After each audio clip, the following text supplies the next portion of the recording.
Hey guys, welcome to BP, the Bible Perspective. I want to contrast two statements made over nearly a 60-year period of time. The most racist person and the most dangerous Negro.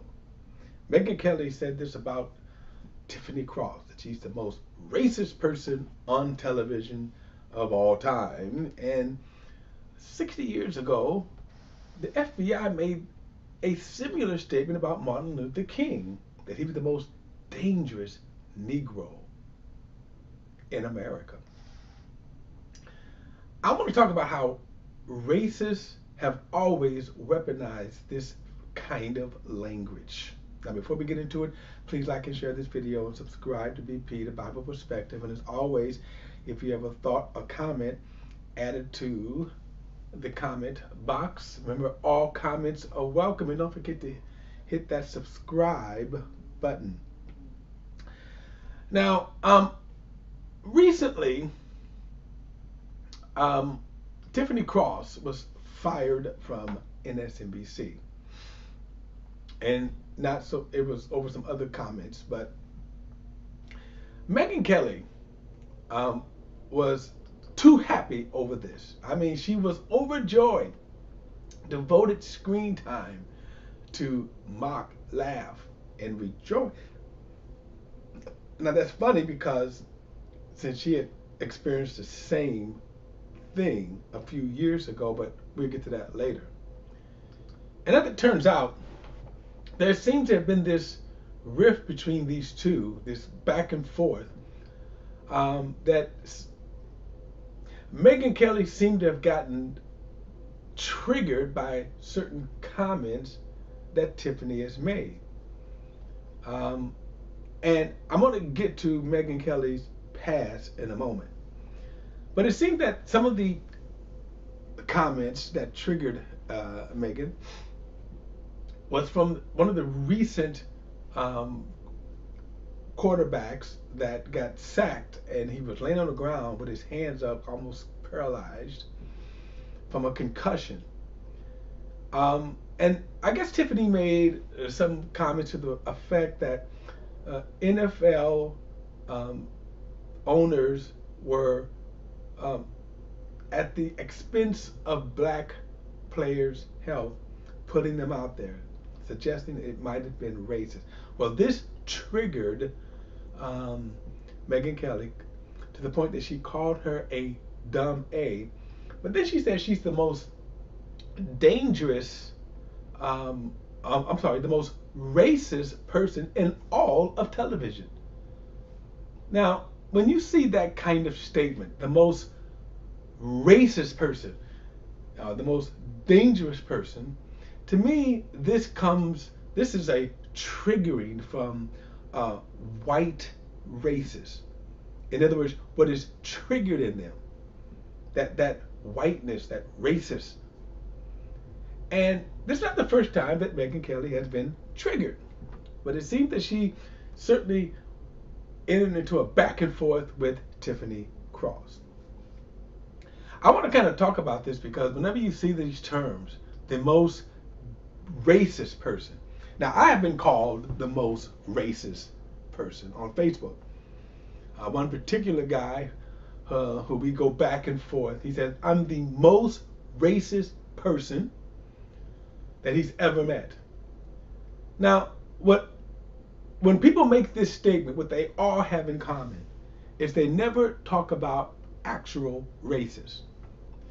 In other words, the very racists that I may be talking about, this is what they're criticizing, calling me racist, but they will never actually talk about actual racists.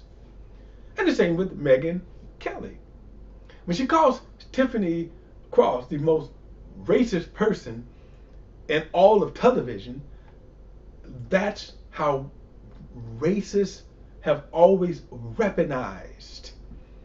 They use that method to weaponize. And I'm going to say this, they used it post Civil Rights Bill, post 1965, because prior to 1965, and as an example, a white woman would weaponize the system against a black person, Emmett Till being the prime example. right? She whether it was truthful, in her case it was a lie, but she weaponized. We could also go and say that these uh, comments or lies have been weaponized in the past that have caused massacres. Tulsa, Rosewood, we can go on and on and on. But after 1965, they can no longer do that. They have to hang up their sheets because they themselves would go to jail. But one of the ways that you do that is you begin to demonize those who are actually speaking out against actual racism. Now, Megyn, by the way, when she was on Fox News, I'm going to play a clip and I'm going to let you hear it for yourself. And one of the clips she is infamous for was the white Jesus and the white Santa Claus. But this clip here, I want to play this clip because I want you to hear the interviewer is going to ask her, does she still think that Santa Claus is white? Does she still think Jesus is white? Listen to what she said. Now they're going to play the actual clip, and then I want you to listen to Megyn's response. Here we go. You know, when you're constantly speaking your mind, you're going to say things that don't always resonate or people don't agree with. I think one notable one is Santa is white on Fox was a moment. In Slate, they have a piece on .com. Santa Claus should not be a white man anymore. And when I saw this headline, I kind of laughed and I said, oh, this is so ridiculous. Yet another person claiming it's racist to have a white Santa.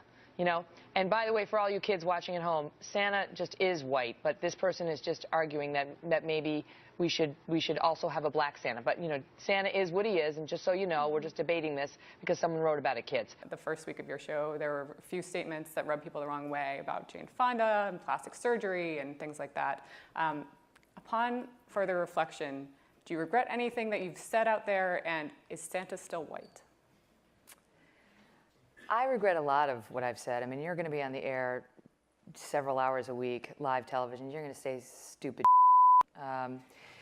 That's just the reality, you know. So yeah, there's a lot I'd like to go back and say differently.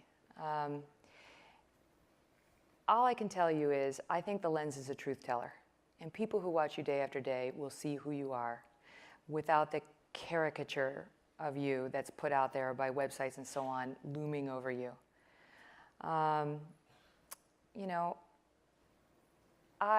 one of my great struggles at Fox was I felt everything I did was viewed through a negative prism by those who didn't like Fox or what it stands for. And I hated that. You know, I think there's a lot of people over there who are good people and solid journalists who I love who struggle with that. And I'm sure people at other stations have the same thing. You know, people have a worldview about certain journalists or their organizations.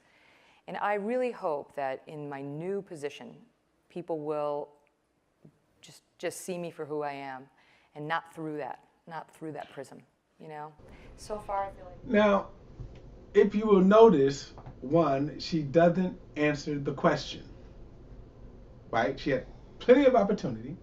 And you saw the clip where she said that, again, where she makes it clear. In other words, she wasn't just using a euphemism. She makes it clear that in her view, Jesus is white and Santa is white. Okay, that's crystal clear. Okay, and then when the interviewer asked her, "Is Santa white?" you notice she did not answer the question. She just didn't answer it. Now,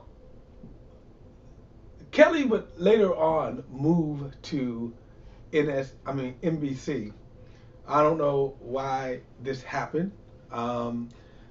Kelly wanted to have a broader platform. She sort of wanted to be, you know, the kind of conservative Oprah, minus the skin color, but the conservative Oprah, Barbara Walters. Okay, the problem with this, and I talked about this in another video with about Tiffany's firing, that. And this is what they have in common. Tiffany and Megyn sort of have in common is that here you have people that have viewpoints, okay? One is conservative, another one is not only a liberal, but you could say an Afrocentric liberal.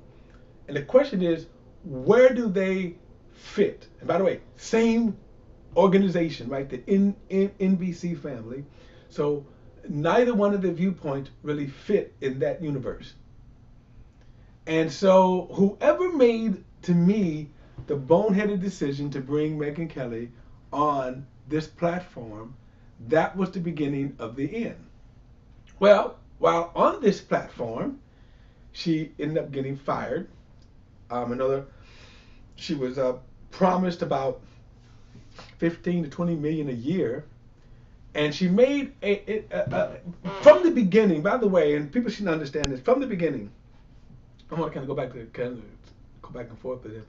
From the beginning, when she was on her talk show, and again, Kelly's point was to bring the conservative Republican view, which people didn't want, not on that platform. And what is interesting, same thing with Tiffany. She wanted to bring a certain view, okay, a certain point of view.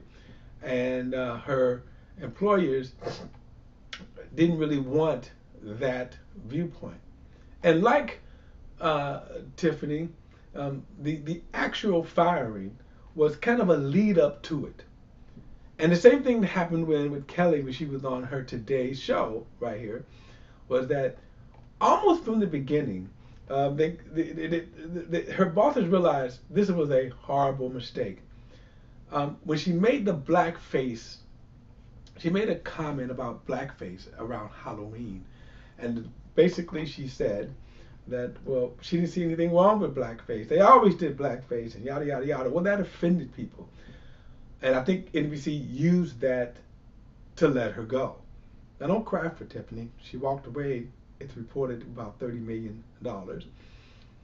So she pretty much collected most of about almost $60 million before she left. So don't cry. Plus, she wrote another book where she got another $10 million. So again, she's fine. However, like Tiffany, they wanted this platform, they wanted this job, and neither one of them wanted to leave it. Okay. So now, when we get to Kelly and her kind of racist views, now she's doing her podcast where she can really unhindered express her views. Okay? And so she's back at it again. She is showing who she always was. And that's why I say when you look at these statements here, that she is the most racist person. Again, this is what racist people say without ever dealing with actual racism. In other words, let's take apart what they say. If you stop and think about this, people who say critical race theory is evil, point out the tenets of critical race theory and tell me how they're evil. But I digress. When people make this statement here, that's a weaponize to try to devalue someone. Because again, what were the racist statements? What was so racist to the point that she said that she is the most racist person in all of television? Well, I could think of a lot more people. Tucker Carlson, whom she buddies with, for starters. How about Megyn herself? Is Tiffany more racist than you? White Jesus? White Santa Claus? Okay? Now, there was another thing. Let me show you, too, that there was another case where, again, the same methodology was used. It has always been used by racists. And that is, back in 1963, the FBI said that Martin Luther King was the most dangerous Negro in America. Now watch this now. Why did they say that? Why did the FBI say that Martin Luther King was the most dangerous Negro in America? After seeing this speech. You know, the 1963 I Have a Dream speech that conservatives pretend like they admire. After seeing this speech in the massive crowds, that's when they said that Martin Luther King is the most dangerous Negro. Why? Right? Look at the speech. Why was he dangerous? And it is the same methodology. It is the same methodology. When you say a person is the most racist person who never utters one racist comment, but you say he's the most racist person, the same as the racists did in the 60s when they said that Martin Luther King is the most dangerous Negro in America. They're weaponizing. They're weaponizing. Break down what Martin Luther King said. Okay, to me, break down what he said that was so dangerous. In other words, did he call to arms? Did he say, hey, you know what, let's fight Whitey? But yet he was the most dangerous. They said he was more dangerous than even the Black Panther. Right? He was more dangerous than some of these black militant groups. Why? Look at the crowd. And the same, Megyn Kelly was triggered by what Tiffany Cross said. And now you want to weaponize that and say she is the most racist person. I challenge Megyn Kelly to say, this is what is racist about what she said. This is what's dangerous about what she says. All right, guys, that is my perspective. And what are your thoughts? I would love to hear your thoughts. Remember, all thoughts and comments are welcome. Add them to the comment section. And don't forget to like and share this video and subscribe to BP The Bible Perspective. Hit that subscribe button. Till next time, I'll see you then.